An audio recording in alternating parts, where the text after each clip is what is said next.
A week after my son Matthew got married, my daughter-in-law Brooke knocked on my door, accompanied by a well-dressed man carrying a leather briefcase. "Mom, this is Paul, a notary." She flashed that phony smile I knew too well. "We're here to help you with some house paperwork." My heart pounded. I knew exactly what they wanted, but they had no idea what I had quietly prepared over the past few months. Thank God I had kept quiet about the ranch assets my late husband left me in his will. Watching Brooke flip through my documents with greedy eyes, I realized silence had been my shield. But to tell it fully, I have to go back to the day everything began to change. 3 months earlier, when Matthew told me he was going to marry Brooke, I was kneading dough in the kitchen. The smell of fresh yeast filled the room while my hands pressed into the warm dough. "Mom, I want you to really understand Brooke before the wedding," Matthew said, with that smile that always softened my heart. "My son, my only treasure, has finally found love," I replied, wiping my hands on the apron. I'd heard plenty about her. 32 years old, office job, brown hair always sleek, perfectly manicured nails. She sounded like the perfect woman for Matthew. That afternoon, I ran to the supermarket to pick the freshest things: large shrimp, perfectly ripe avocados, herbs, heavy cream. I wanted to cook the dishes Matthew had loved since he was little. In my head, I imagined the conversations I'd have with Brooke, the advice to keep my son happy, the family recipes the two of us might share. I stayed up nearly all night cooking. My feet swelled from standing so long, but I didn't care. The clam chowder I made was silky and rich. The cornbread was fluffy. The avocado salad was refreshing. The apple pie was fragrant with cinnamon American dishes my family has always loved. When it was time to meet, I put on my prettiest pink dress, the one I saved for special occasions. I did my hair carefully and even put on a little lipstick. I wanted to make a good first impression after all. This woman might be the mother of my future grandchildren. The doorbell rang, and my heart leapt. I opened the door with a wide smile. "Brooke, it's so nice to meet you." I opened my arms for a hug, but she only brushed my shoulders with her fingertips, as if touching me were unpleasant. "Nice to meet you, ma'am," she murmured without looking me in the eyes. Her voice was cold and distant. She wore an elegant green dress, and her high heels clacked on the floor of my modest home like tiny hammers. During dinner, I tried to chat about her interests, her job, her plans with Matthew, but every question I asked got clipped one-word answers. Yes, no, maybe. Talking to her felt like talking to an ice wall. What hurt me most was the way her eyes swept around my house with disdain, the way she wrinkled her nose when tasting my food, as if it were something inferior. Matthew tried to smooth it over. "Mom, the food is delicious as always," he said, trying to dispel the awkwardness, blanketing the table. Brooke poked at the beans on her plate with her fork, separating each ingredient as if dodging poison. Her glossy red nails contrasted completely with my simple ceramic dishes. "Do you like cooking, Brooke?" I asked with a hint of hope, pouring more sauce onto her plate. She looked up, her expression hard to read. "I don't have time for that," she answered flatly. "I prefer ordering in or going to proper restaurants." The word proper stabbed my chest like a splinter. So my food wasn't proper. My home wasn't proper either. Matthew cleared his throat and hurried to change the subject, but I'd already gotten the message. To Brooke, everything of mine was beneath her. In the following weeks, each visit grew heavier. She perched on the edge of the couch, as if she'd get dirty, eyes glued to her phone with a bored expression. She never asked about my day. She never showed any interest in truly getting to know me. "Mom Suzanne, you'll be happy to have more time for yourself after we get married, right?" She dropped one day while I was making coffee. It sounded like an early goodbye, as if she'd already decided to separate Matthew from me. "More time for myself?" I repeated, confused. "I like being with you too." She glanced at Matthew, the look I didn't understand then but understand all too well now. They were already planning to sideline me. Wedding prep turned into my personal nightmare. Brooke decided everything without asking me, as if I were invisible. "Have the cleaning lady help with the flowers," I heard her say on the phone one time. It took me a few seconds to realize she meant me, the one who usually tidied up and cooked whenever my son visited. When I offered to bake the wedding cake myself, a family tradition we'd kept for generations. Brooke let out a laugh that chilled my blood. "Oh no, Mom, let the professionals handle that. I don't want anything homemade." That night, I sat in the kitchen and cried, clutching the apron my own mother gave me when I got married. My cakes had sweetened birthdays, baptisms, graduations.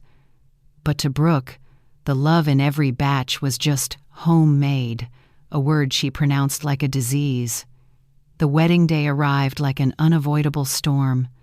I got up before dawn to get ready, choosing my most elegant purple dress. I'd bought it just for this occasion. I stopped by the neighborhood salon.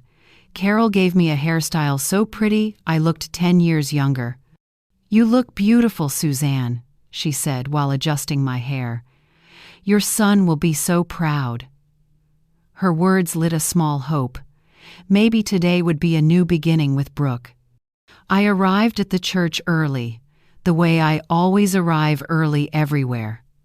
I wanted to make sure everything was perfect for my son. Guests began to arrive, and I received their congratulations with a genuine smile. But when the ceremony began, I realized something that broke my heart. Brooke had arranged the seating so I was pushed to the 5th row behind her coworkers, behind neighbors who had only met Matthew a few times, while the groom's mother sat way in the back, like a stranger. From that row, I had to crane my neck to see my own son walk up the aisle. The mothers of Brooke's friends, women who had never stayed up a night with Matthew's fever, had better seats than I did. I swallowed hard and kept my composure, but something inside me cracked. At the reception, it got worse. Brooke introduced me to her guests as Matthew's mom, never using my name, or saying mother-in-law, respectfully. "She cooks really well," she added with that fake smile, compressing my entire life into a kitchen function. When it was time for toasts, I waited patiently. I'd prepared heartfelt words about my different son, about watching him grow, about my blessings for his new life. But Brooke conducted things like an orchestra director, calling on her parents, her siblings, her best friends, even coworkers. "What about the groom's mother's toast?" someone asked. Brooke glanced my way and smiled icily. "Oh, yes, Miss Suzanne can say a few short words. Short, as if my 69 years of life and 30 years of motherhood were worth only a few lines." I stood up, legs trembling, feeling every gaze on me. I want to thank God for this special day. I had barely reached the second sentence when Brooke started clapping, cutting me off. Others followed, and my voice was swallowed by the forced applause. For dinner, they seated me at a back table with Brooke's distant relatives, people who chatted among themselves as if I didn't exist. From there, I watched Matthew laugh with his new family, absorbed in his new life, while I chewed a piece of chicken as bland as cardboard. When the dancing started, Matthew danced with Brooke, then with her mother, then with her sisters. I sat still, smoothing my dress, trying to keep my smile from fading. The song ended, and my son never looked my way. "Not dancing with your mom, Matthew?" Anthony, Rachel's husband and a close family friend, asked as he stopped to say hello. Matthew laughed awkwardly. Yeah, in a bit. But in a bit never came. Close to 11 p.m., I decided to say goodbye. I had to drive home and was tired of pretending everything was fine. Son, I'm going to head out. I touched his arm lightly. He hugged me quickly, eyes already following the music and laughter. Thanks for everything, Mom. I love you. But he was looking elsewhere. Brooke appeared beside him like a possessive shadow. Thanks for coming, Mom, she said. Her tone sounded more like a permanent farewell than gratitude. I walked to the parking lot, holding my purse and the gift I'd prepared. With so much love. Behind me, I heard Brooke whisper to her friends, "Good thing she lives far away." She's not a bad person, but you know how mothers-in-law are always wanting to have a say in everything. Their giggles followed me all the way to my car. I got into my old car, hands shaking, eyes brimming with tears. For 30 years, I was the center of Matthew's world, and in a single night, I became a nuisance to be gotten rid of. The drive home felt endless. Highway lights blurred through the tears I finally let fall. A love song played on the radio, reminding me of dancing with my husband at our own wedding, the day he promised to always protect me. But now, I faced this new reality alone. I got home after midnight, feet swollen, heart shattered. I took off my shoes at the door and walked barefoot to my room, feeling the cold floor against my tired soles. The next morning, when Brooke and that so-called notary showed up at my door to help me with the house paperwork, I simply smiled.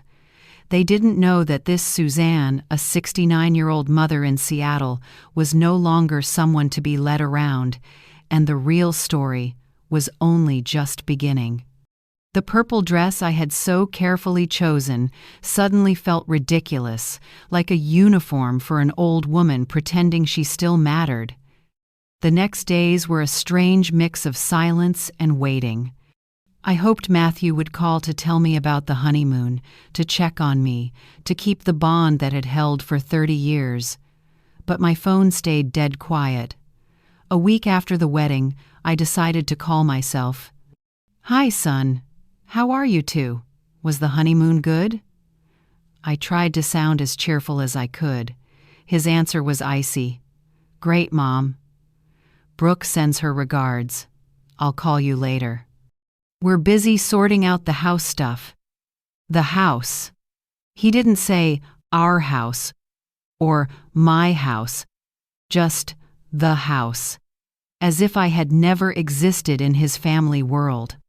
I hung up, lonelier than ever, looking at the photos of little Matthew all over the living room, the bright-eyed boy who would run to hug me every time he came home from school. Now he was a stranger sending regards through his wife. 3 more days passed with no news. I decided to bake a batch of chocolate walnut cookies, his childhood favorite, as an excuse to visit.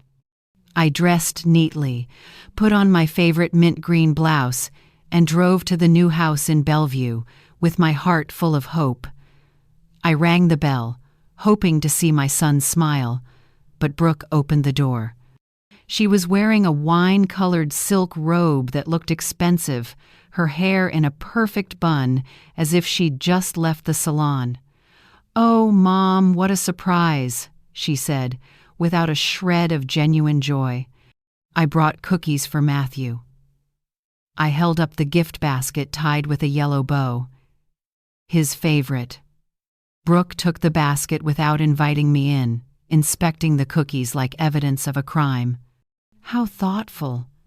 Matthew is in a very important meeting. I'll let him know. I stood right at the threshold, feeling like a rejected salesperson, waiting for at least a glass of water or a simple, "How are you?" But Brooke was already closing the door. "Thanks for the cookies, Mom. Have a nice day." The slam door sounded like a verdict. On the way back, tears blurred the windshield. I pulled over to cry freely, pounding my wrinkled fists on the steering wheel. How had I let it get to this? How could I let that woman so easily snatch my son away from me? That night, eating dinner alone in front of the TV, I suddenly remembered what my late husband told me before he passed. Suzanne, if anything happens to me, don't let anyone trample you. You're stronger than you think, and you have more than you imagine. I hadn't fully understood then, but now those words began to come clear. The next morning, I did what I'd neglected for months. I pulled out the safe from the closet, opened it, and organized the 7 papers: birth certificates, marriage certificate, house title, insurance policies. Then I saw an envelope that would change everything. The deed to a ranch of about 500 acres that my husband had inherited from his uncle and that now belonged entirely to me, a ranch in eastern Washington. The legal language was very clear. I was the sole owner of one of the region's most profitable ranches. My heart pounded as I read the details: farmland, cattle, a main house with 5 bedrooms, and 3 houses for workers, guests. The most recent appraisal was enough for me to live comfortably for the rest of my life and still leave a substantial inheritance. But more important than money was power. The power to decide my own future, to depend on no one, to stop begging for affection or picking up scraps of attention. For the first time in weeks, I truly smiled. I put the documents somewhere safe and made a decision. I would tell no one about these assets, not Matthew, and certainly not Brooke. My gut told me this would be my ace up the sleeve, my lifeline when the time came. And that very week, my instincts proved more accurate than I imagined. Brooke started calling me constantly, but not to check on me or invite me to dinner. Her calls had a very specific purpose: to mine for information about my house and finances. "Mom, Suzanne, Matthew and I think you might be more comfortable in a smaller place," she cooed. "This house must be a lot of responsibility for someone your age. Have you thought about selling and moving to an easier-to-manage apartment?" Her words gave me chills. The subtlety of suggesting I get rid of my home was frightening. "No, I'm very comfortable here." I kept my voice gentle. "This house holds too many beautiful memories." "Sure, but think it over. If you sell, you could enjoy yourself, maybe travel. We can also help you manage the money so it earns more," Brooke continued in that syrupy tone I'd begun to hate. 2 days later, Matthew came by for the first time since the wedding, not just to visit his mother, but with a very clear agenda. He sat on the sofa where I used to hold him when he had nightmares. "Mom, Brooke and I have been talking about your future." "My future?" I feigned innocence, though I already knew where this was going. Matthew avoided looking me in the eye, just like when he was little and had done something wrong. "We think this house is too big for you. Lately you seem tired, stressed. Brooke knows a great agent who can appraise it and get a good price." He fidgeted with his car keys, awkward. The pain hit like a knife twisting in my chest.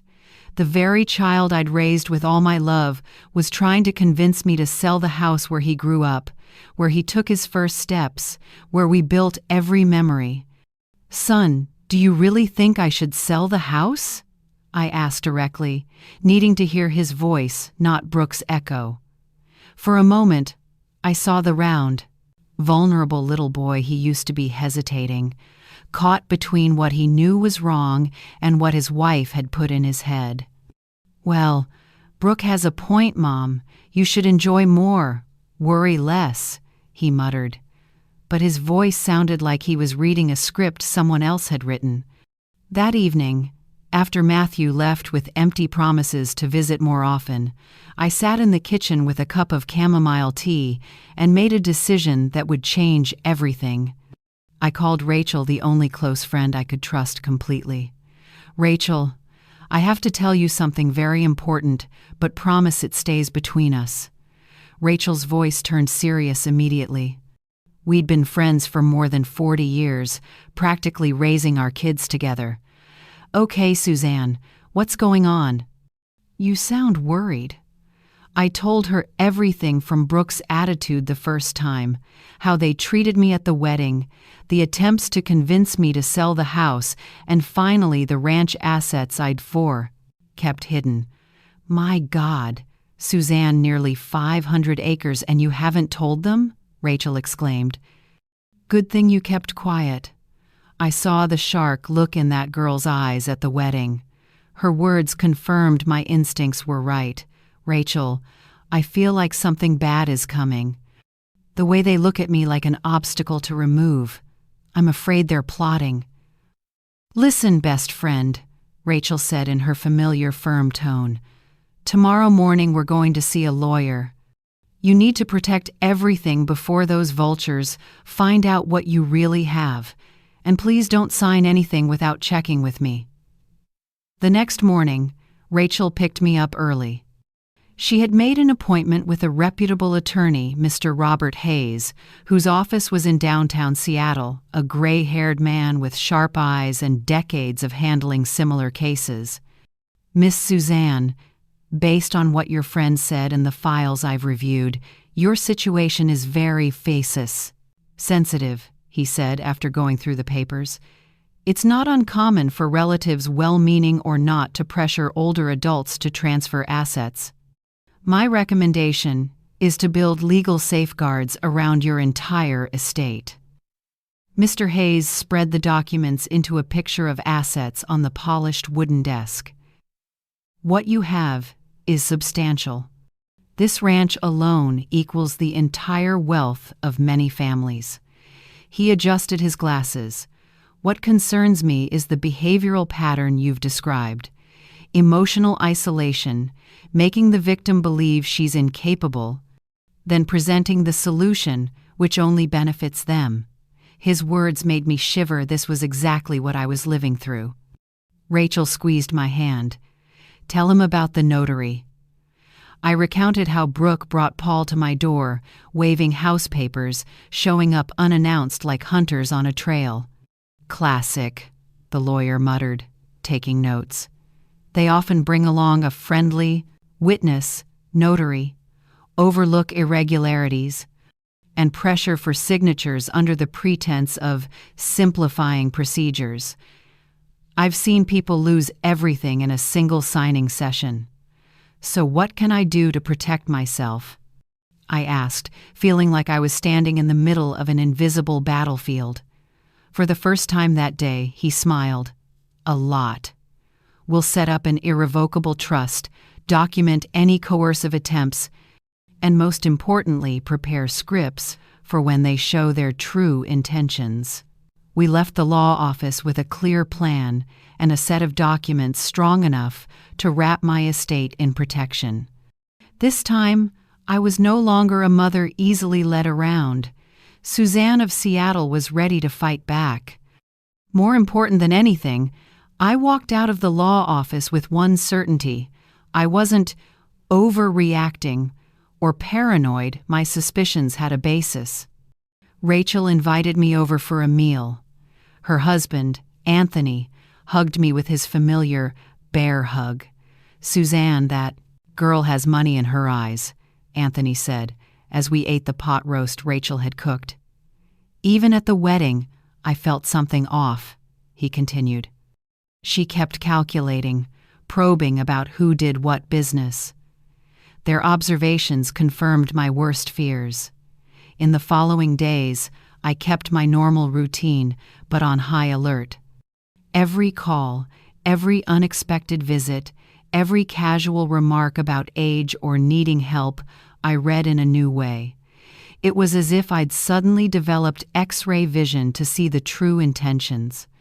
On Wednesday afternoon, while I was watering the garden, I saw Matthew's car pull in. My heart raced, not with joy anymore, but with anxiety. When he got out of the car with Brooke, I knew the moment I feared most had arrived.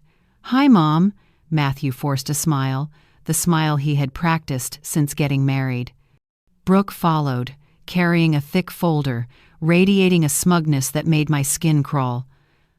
"Let us come in. We want to discuss something important with—" I invited them to sit in the living room, the very place where Matthew had played with toy cars for hours, where I read him stories every night, where we watched cartoons together. Now that sacred space had turned into a courtroom, and I was the defendant. "Mom, we're very worried about you," Matthew began in a strange, patronizing tone. "Brooke and I think you need support managing your finances. At your age, feeling overwhelmed by many responsibilities is normal." Brooke opened the folder like a commander unfolding battle maps. "Mom, Suzanne, we've consulted a few financial specialists for older adults. Everyone says the best thing is to simplify the assets, concentrating everything in safer, easier to manage options. Which specialists?" I asked, feigning confusion while my blood boiled inside. Why is it that I haven't spoken to any specialists at all? I recorded every word, every gesture, exactly as attorney Robert Hayes had advised. Matthew jumped in, using that patient tone people use with children. "Exactly because you haven't had proper advice. Brooke knows highly qualified people who can help you protect your money and secure your future." Brooke pulled out a stack of papers and spread them on the table like a hand of cards. "Take a look. This is a very convenient proposal. An investment fund with guaranteed returns. Better than letting money sit in real estate that takes maintenance and causes headaches." I pretended to scrutinize with the tired eyes of a confused old woman, but in fact I was memorizing every detail. The document said, "Sell my house, then transfer the money into a joint account so Matthew and Brooke would have decision-making power over the portfolio to protect me from potential scams. If I sell the house, where would I live?" I asked, my voice trembling exactly the way they expected from a fragile grandma. Brooke smiled with that well-polished fake sweetness. "Oh, Mom, don't worry. We've found a very nice assisted living, a senior care center with medical care 24/7. You'd be much safer and more comfortable there. A nursing home." The words rang in my head like funeral bells. There was the plan. Strip me of my house, seize the money, lock me away somewhere I wouldn't be in their way, all wrapped in glossy paper labeled "concern." "A nursing home," I repeated, letting my voice waver a little. "But son, I'm fine in my own home. This is where our memories are." Brooke and Matthew exchanged that conspiratorial glance I had learned to recognize the silent language of schemers. "Mom, we know it's hard, but think it through." Matthew leaned in, offering a benevolent smile. "There you'd have friends, activities, doctors, and we could stop by whenever we want without worrying about your safety. Whenever we want. Not every day. Not regularly when convenient, like visiting a boarded pet." The anger rose so high I had to rein in my performance as a frail old lady. Brooke pulled out more papers. "We've run the numbers, sell the house plus a few smart investments, and you'll live very comfortably without having to worry about anything. We'll handle all the paperwork and make the financial decisions." The final trap came into focus. They would hold the reins of my money while I withered in a facility, living on crumbs of attention. A brilliantly cruel plan, executed with the precision of financial surgeons. "What if I don't want to sell?" I asked softly, as if the thought had just occurred to me. Brooke sighed theatrically, like a patient teacher explaining math to a slow child.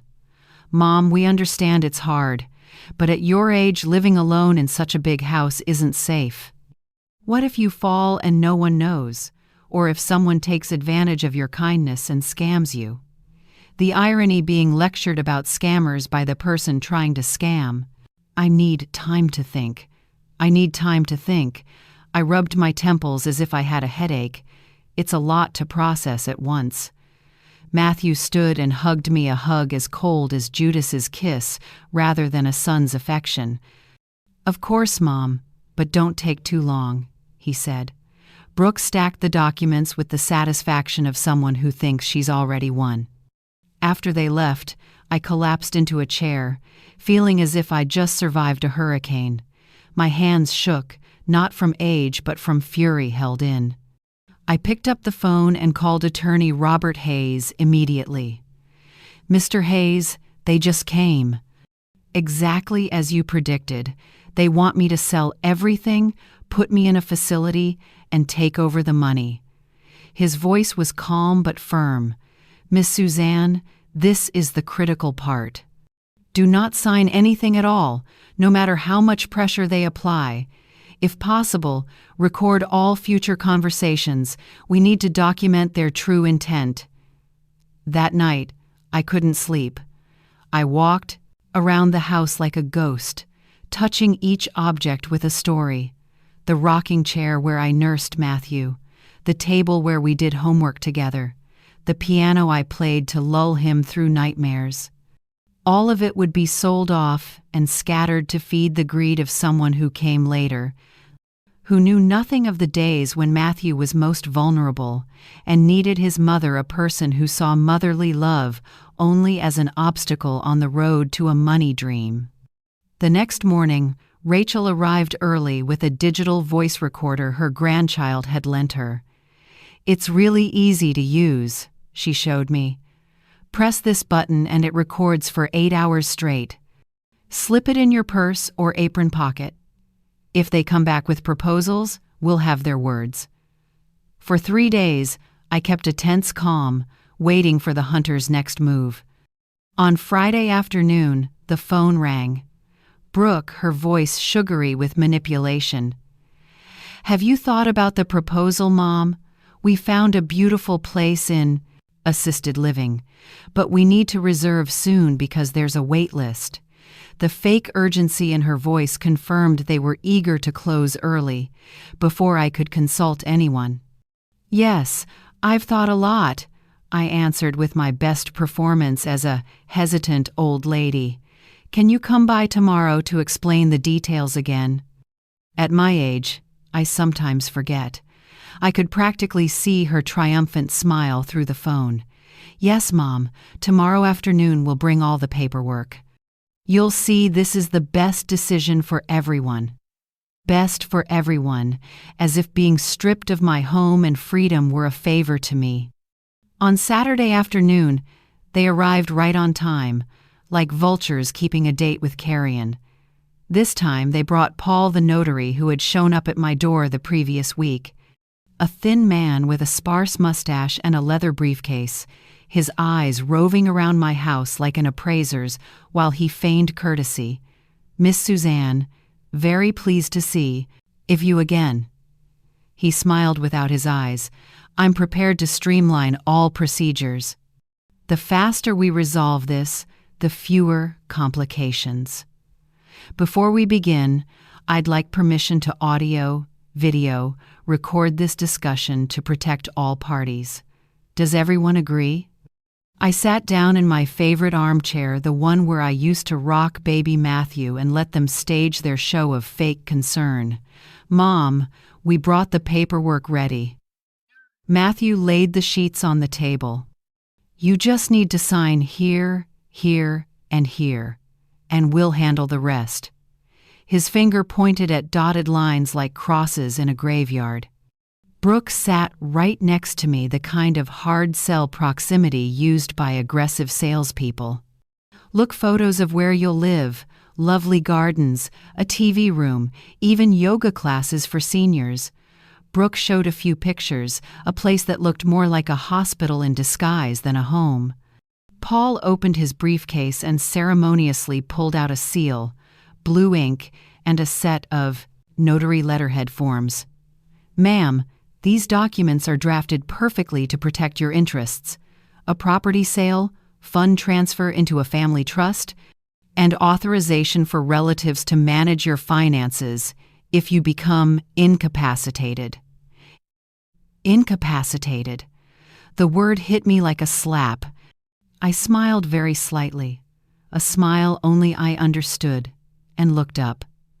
Then let's start by reading aloud each clause, so the audio-video record captures everything in full as required, shall we? They had even prepared the next step. If one day I dared to oppose their decisions, they'd try to have me declared cognitively incompetent. The plan was so meticulous it gave me chills. What if later on I change my mind? I asked on purpose, my voice shaking, playing the role of a dotty old woman to perfection. Paul and Brooke exchanged a look, the kind the recorder couldn't capture, but I etched it into my memory as proof of their collusion. Oh, Mom, these decisions are meant to be final for your own protection, Brooke said with exaggerated patience. If you could change your mind all the time, bad actors could take advantage and trick you into signing things that aren't good for you. Bad actors. How ironic. The very person stripping me of everything was preaching about people who take advantage. I had to bite my tongue not to laugh bitterly. And also, Mom, Matthew held my hand with an artificially gentle touch, think how much peace of mind we'll have knowing you're safe and cared for. We won't have to worry about you anymore. Won't have to worry about you anymore, translated from the language of manipulators.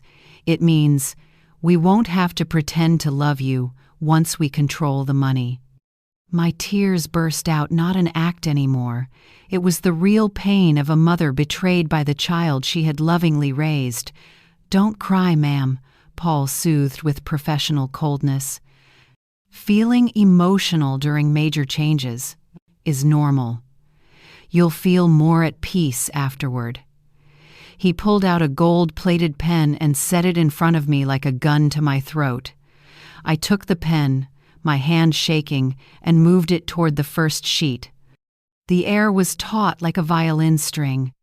My two executioners held their breath, waiting for the moment of final triumph. Brooke leaned in like a vampire at a victim's throat. Right then, like an angel knocking at the door, the doorbell rang. "Expecting anyone?" Paul snapped, irritation showing. "No," I answered, standing up slowly. "Probably a neighbor. On Mr. Hayes's advice, I had proactively asked the county prosecutor's office to send an investigator to witness due to signs of elder fraud. I opened the door. Rachel stood there with attorney Robert Hayes and an accompanying investigator carrying a camera for record-keeping.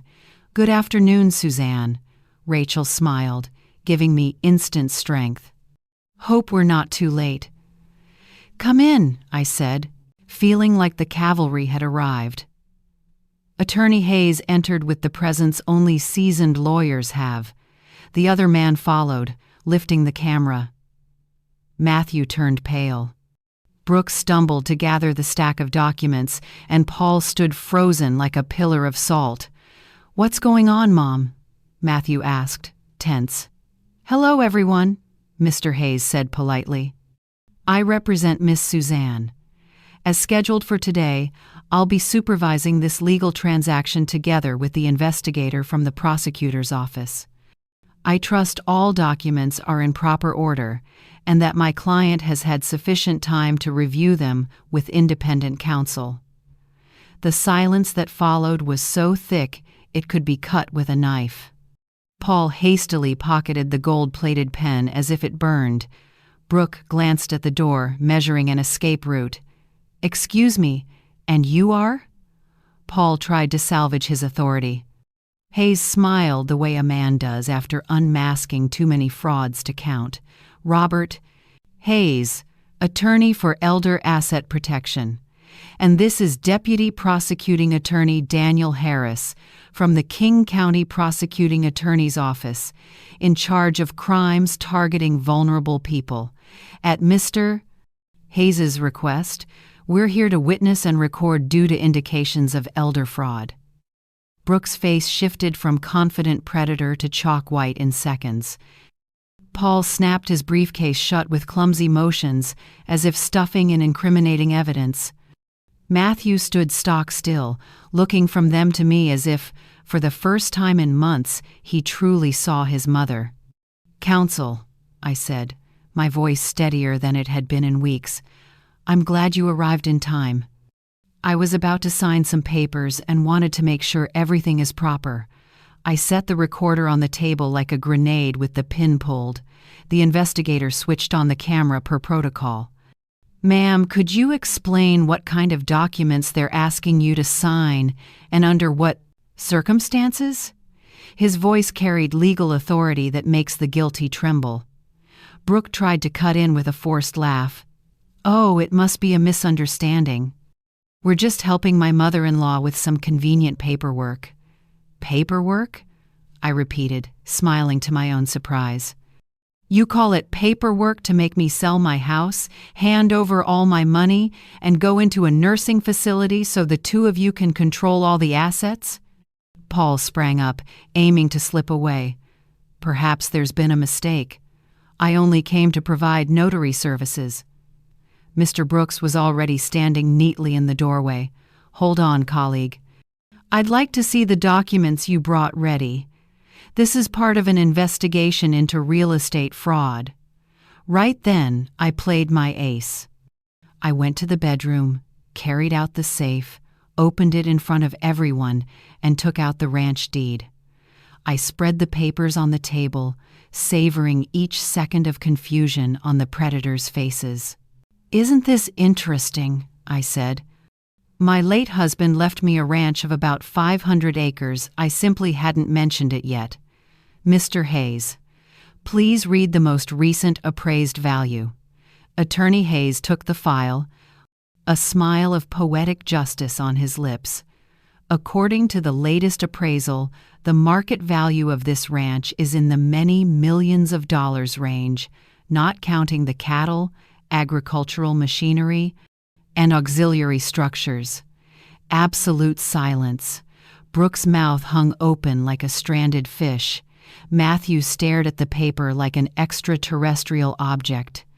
"Tens of millions," I repeated, savoring each word. "And yet you two were so worried about my poverty and my incompetence, how kind." My voice dripped with bittersweet sarcasm. Paul flailed one last time. "Ma'am, that changes everything. You need specialists to manage a portfolio of that size." But Mr. Brooks was already photographing all the documents they had brought. "Exactly." I beamed. "Which is why a week ago I engaged Mr. Hayes to handle all my legal and financial matters. But thank you for your concern." At last, Brooke found her voice, raspy like a wounded crow. "Mom, we didn't know.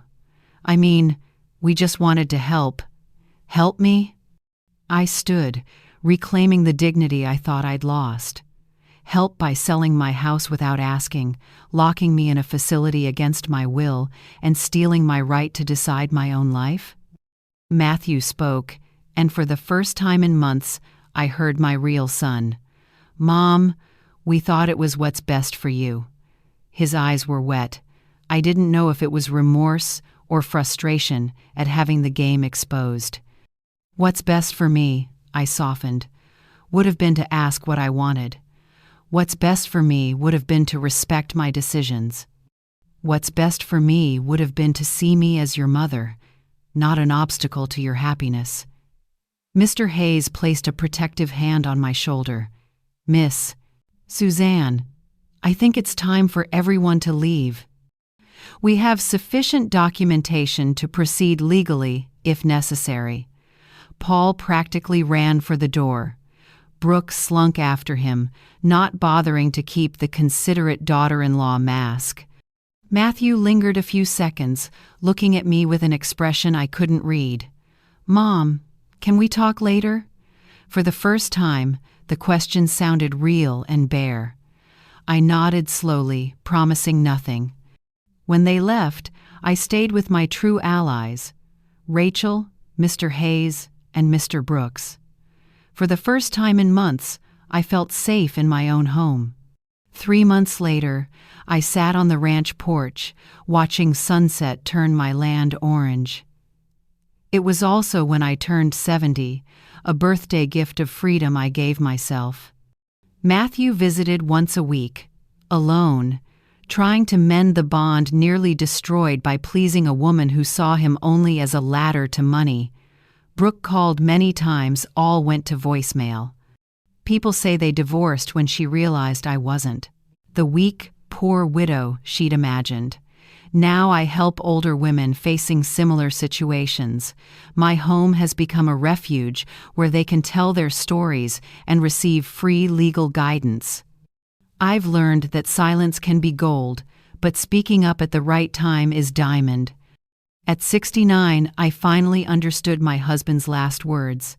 I had more than I thought, and I was stronger than I believed. 6 months after that life-changing afternoon, I sat on the porch with a hot cup of coffee, watching the sun rise over my 500 acres of freedom. The scent of freshly ground coffee mingled with the orange blossoms I planted last week, each morning a symphony reminding me why I had to fight. The ranch's main house became something I'd never imagined, a haven for women like me. Every week, I receive letters, phone calls, and visits. They hear my story and recognize their own nightmare in it. And they leave with the one thing I most want to give, the strength to say, "No, Miss Suzanne," they say in trembling voices. "My daughter-in-law is forcing me to sell my house. Oh, my son says I can't handle my money anymore." Yesterday, Margaret, a 73-year-old widow, came to my ranch. Her children had convinced a court to declare her incapable of managing her assets. She walked in with a small suitcase and the heavy weight of family betrayal. "Miss Suzanne," she said through tears, "my own children keep me under house arrest. They take my pension and won't let me go out alone. They say it's for my own good." I seated her in the same rocking chair where I once cried from loneliness, poured chamomile tea into a porcelain cup, and told her my whole story. I saw hope return to her eyes for the first time in months. "Can I really take back control of my life?" she asked, like a lost child finding the way home. "Not only can you," I held her wrinkled hands, "it's your right, and you are not alone." The next morning, Attorney Robert Hayes reviewed Margaret's file. We found multiple procedural irregularities in the incapacity ruling enough to overturn it. Now, Margaret smiles every day, and her children have been forced to return the funds they had withdrawn to manage for safety. My story spread like wildfire across the region. Reporters came to interview me. Social workers invited me to speak to the community. I received letters from all over, even Spain and Argentina. "Your courage inspired me to defend my rights," a woman in Madrid wrote. Another in Buenos Aires thanked me. "Thanks to your example, my family no longer treats me as invisible." But not everything was easy. Matthew, my son, visited every Sunday by himself, trying to rebuild the bridge his wife had blown up. The first visits were awkward, embarrassed silences, apologies that sounded memorized. Gradually, I saw the child he once was flicker behind the eyes of the man who had let someone else betray his mother. 2 weeks ago, as the two of us walked past the barns, he said, "Mom, I don't know how to apologize to you for what I did." It's like I was hypnotized, unable to see the obvious. His tears were real, and for the first time since the wedding, I recognized my child. "Son," I stopped and looked him straight in the eyes. "Forgiveness isn't asked for. It's earned, and people prove it with actions, not words." He nodded, understanding that reconciliation would be a long journey, one that required patience and evidence of remorse. As for Brooke, she disappeared from our lives as quickly as she had arrived. Rachel, my best friend, who has ears everywhere, said Brooke planned to file for divorce to claim half the assets, but Matthew had legally protected everything on my advice. She left town without saying goodbye, probably to look for her next target. Paul, the slippery notary, lost his license after Deputy Prosecuting Attorney Daniel Harris submitted evidence of a ring that defrauded older adults. The recording of the conversation at my home was the key, helping dismantle the network that had drained money from dozens of elderly people in the area. Rachel remains my companion. Now she lives in one of the ranch's guest houses, not as hired help, but as the sister I chose. Together we run the refuge we established, organize workshops on the rights of older adults, and plan trips we never had the chance to take when we were young. Who would have thought that at 70 we'd become activists? Rachel joked, as the two of us sorted through a table piled with applications for legal support. I smiled, remembering the timid woman I was a year ago, content with crumbs of attention, letting others decide my fate. Attorney Hayes is no longer just my lawyer, he has become the legal director of our foundation. We've pushed through changes to several local regulations that better protect older adults and are working with federal lawmakers on broader reforms. Miss Suzanne, he said at our most recent meeting, in 6 months, you've done more for elders' rights than many organizations have done in decades. Every night before bed, I walk through the garden reflecting on the road traveled. Sometimes I find handwritten letters placed in the mailbox under the big oak left by women who have stayed here. Thank you for teaching me that it's never too late to reclaim my dignity, one letter said. Another read, thank you for showing me that self-respect has no expiration date. Tomorrow, a group of ladies from California will come to hear our story and learn how to build similar shelters in their cities. The movement is spreading like ripples on a pond, touching lives I never thought I could reach. At 69, I realized old age isn't the end of the story sometimes, it's the beginning of the strongest chapter. I learned that the wisdom accumulated over decades is a weapon, more powerful than youth, that lost dignity can always be won back if we dare to fight for it. My name is Suzanne, 69 years old, and this is my Declaration of Independence. I will never again let anyone make me feel invisible, useless, or disposable. If my story inspires even one woman to raise her voice against abuse and manipulation, then every tear, every betrayal, every moment of pain will have been worth it. In the end, I realized my late husband was right. I was stronger than I thought, and I had more than I believed. I just needed to remember who I really was. Perhaps the most powerful thing in Suzanne's story isn't the ranch, nor the legal papers, but the moment she stood up straight and named what she deserved: dignity, boundaries, and love that knows respect. Family is where love begins, but it's also where limits must be set. Forgiveness can open a door, but trust only returns with action. And sometimes, learning to say no is how we say yes to our own lives, to peace, autonomy, and self-respect. What do you think of Suzanne's choice? If you were in her place, what would you do when relatives help but want control? In your view, what do healthy boundaries in a family look like, especially with aging parents? And what concrete actions should accompany an apology to truly heal? Please share your perspective or experience in the comments. Your story might strengthen someone who needs it. If you find these values meaningful, join us so you don't miss the next stories. We'll keep listening, learning, and growing together, so each of us can find our voice again in our own home.